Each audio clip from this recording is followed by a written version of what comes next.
Rwanda Investigation Bureau cyangwa se RIB, iki ni ikigo gishinzwe ubugenzacyaha mu gihugu cyacu cy'u Rwanda, benshi barakizi cyane. Ku rundi ruhande kandi buri umwe wese yahamya ko iki ari kimwe mu bigo bikora neza hano mu Rwanda. Iki kigo ahantu hose ugisangayo. Kuri iyi nshuro ndagarutse ngo nkubwire urugendo iki kigo cyakoze, yewe ngo kibe cyata muri yombi uyu mugabo Salman Khan.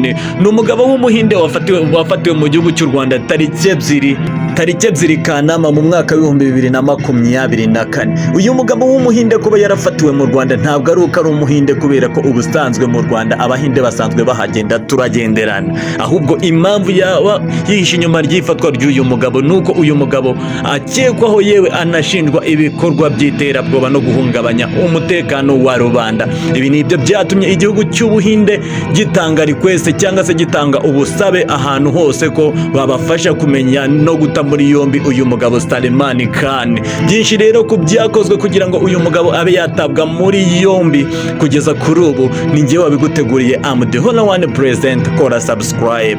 Muri rusange itariki yagereye mu gihugu cyacu cy'u Rwanda ntabwo hashatswe ko igaragazwa nk'uko tubikesha ikinyamakuru RBA cyangwa ikinyamakuru cy'igihugu tuzi twese mu gutanga inkuru zizewe. Kuri uyu munsi tariki 27 z'ukwezi kwa 11 RBA yashyize hanze uyu mugabo Salman Khan w'umuhinde uvuga ko yashobora kuba yarafatiwe i Kigali akekwaho ibyaha byo kuba yahungabanya umutekano no gutera ubwoba. Uyu mugabo yafashwe tariki 2 Kanama mu mwaka wa 2024 afatirwa i Kigali.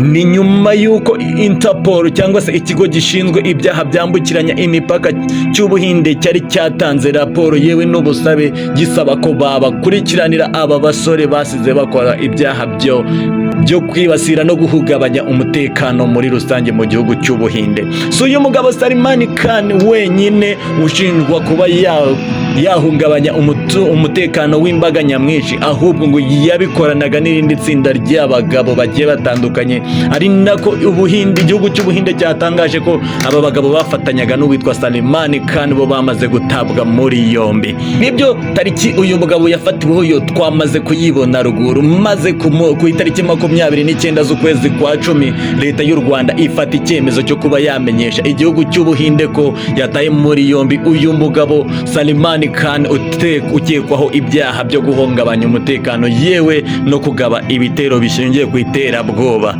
Nyuma gato yuko ubuhinde rero bwamenye ko uyu Salman Khan yaba yafatiwe mu gihugu cy'u Rwanda, n'ubuhinde nabwo ku itariki 12 z'ukwezi kwa 11 bwaje kuba bwohereza ubusabe busaba igihugu cyacu cy'u Rwanda ko babasubiza Salman Khan maze akoherezwa mu gihugu cy'ubuhinde, ari nako aryozwa ibyaha yakoze yewe anakurikiranweho. Ku rundi ruhande kandi ushobora kwibaza se kuki u Rwanda rwaba rwarahisemo kuba rwafata uyu mugabo w'umuhinde yewe rukanamwoherera, rukaba rwafashe umwanzuro wo kumwohereza mu buhinde ahari se amasezerano yo guhererekana abakekwaho ibyaha u Rwanda rwaba ruyafitanye n'igihugu cy'ubuhinde. Mu gusubiza iki kibazo umuyobozi kuri mikoro za RBA yavuze ko u Rwanda rutakwiye kurebera kuko icyaha cyo kidapfa yewe n'uwakoze ibyaha wese u Rwanda rufite ubushobozi, rufite n'itegeko ryemeza ko rugomba kumuhererekanya akaryozwa ibyaha.